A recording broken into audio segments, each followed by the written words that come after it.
ఈ ముండా కొడుకులు, ఈ ముండలందరూ ఏం చేస్తారంటే, దిక్కుమాలిన దరిద్రులందరూ ఏం చేస్తారంటే, వాడేం చేశాడనేది తీసి పక్కన పెట్టేసి, మగాడన్న తర్వాత చేస్తాడు, కొట్టిందంట తెలుసా, తిరగబడిందంట, ఇది కూడా ఇట్టగే చేసిందంట, 4 రోజులు తిండి పెట్టలేదంట, ఇవన్నీ ఉన్నాయంట తెలుసా అని దీర్ఘాలు తీస్తారు.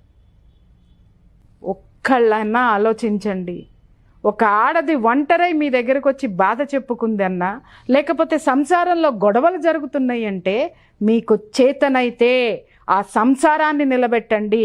తప్పు నిజంగా ఆడదాని పట్ల ఉన్నా ఇద్దరిని కలిపి కూర్చోబెట్టి కలపడానికి ప్రయత్నించండి తప్ప, మగాడు నోరేసుకుని అరిచాడు అనుకోండి, పారిపోతారు సార్, ఆ చుట్టుపక్కల ఉండరు. అమ్మో ఆ నోటికి ఏం సమాధానం చెప్తామండి అని మళ్ళీ నోళ్ళు వాడు మాట్లాడిన దానికంటే ఆ పిల్ల మీద ఘోరంగా మాట్లాడతాయి సార్, ఆ ఆడదాన్ని ఘోరంగా విమర్శిస్తాయి సార్.